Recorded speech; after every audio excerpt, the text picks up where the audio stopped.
Let us move on. It's Saturday Arvo at the University of Tasmania Stadium down in Hobart. Mm-hmm. It is the Hawthorn Hawks playing the Fremantle Dockers. What do you reckon, mate? Who's getting this one? Tough one to predict. Nah, it's not really. The Cats are going to get up here. Look, the Cats? Yeah. Is it the Cats?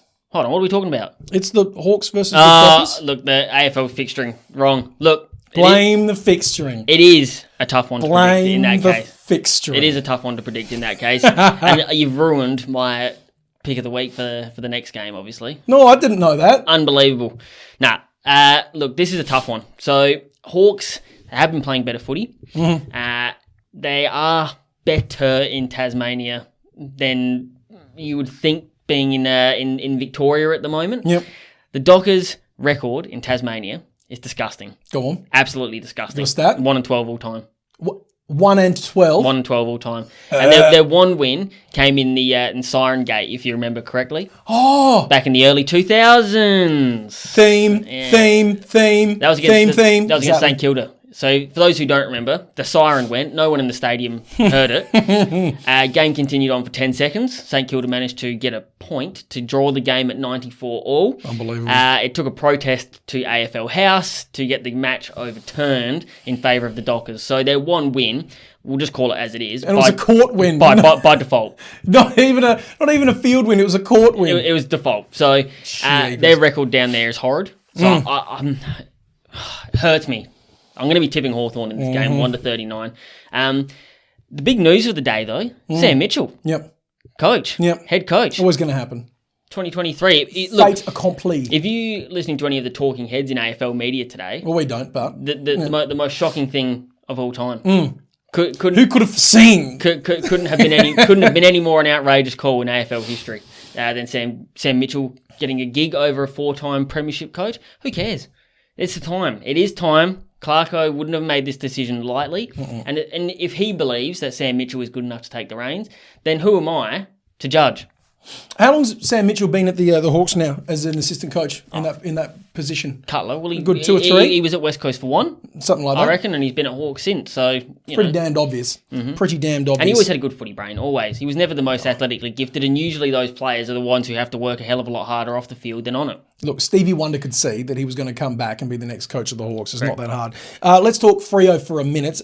Just interestingly, 2000s theme. Mm-hmm. 2000s theme, which is why the Hawks and Fremantle this week will be playing for the Trent Croad Ornamental Garden Toad. Mm-hmm. I love that. Yeah. It sits in your front garden. Absolutely. And it brings you luck. It's got good feng shui. So the Dockers have got none. I would have thought. They were just disappointing as shit against the Blues. They had more scoring shots than the Blues, and they still managed to lose it. Doubled them in clearances too. That was really, really disappointing. And as you said, I'd seen that stat on UTAS. It doesn't look good for them. The Hawks do like it down there. They played that ground very, very well. I've got to go the Hawks. I've gone the Hawks. It actually is a painful decision because just looking at the ladder position, tipping a team that is 17th in the comp is hard. It's bloody hard. Especially because, Darcy's not bad at the minute at all. Lobb is not bad at the minute at all. Brayshaw has been good. Brayshaw, to me, I've got it written here, to me, he's a star of the comp. He's developed this year, got under the radar because of who he plays for, but he's actually turned into a star of the comp. Darcy, you could make arguments right now, third best ruckman in the comp behind Vaughan and Grundy. Top 5 for sure. But the difference between their top of their list and their bottom is unmatched in the AFL, I believe.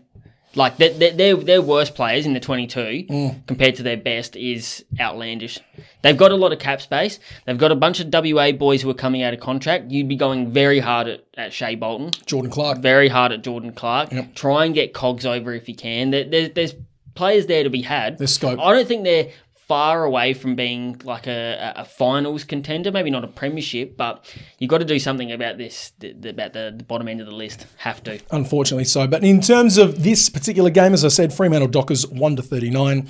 Fyfe needs to get his skates on quick. I know he's coming back from an injury. He had a quiet game last week, but they just can't afford to not have him at his very best. Whereas Warple and Segler have been a lot better. Mitchell keeps doing Mitchell things. Correct. Jaeger O'Meara, hugely disappointing for me, but I just think the Hawks have got just enough to sneak him over the line. If this was being played in the West, I'd tip Freo. Absolutely.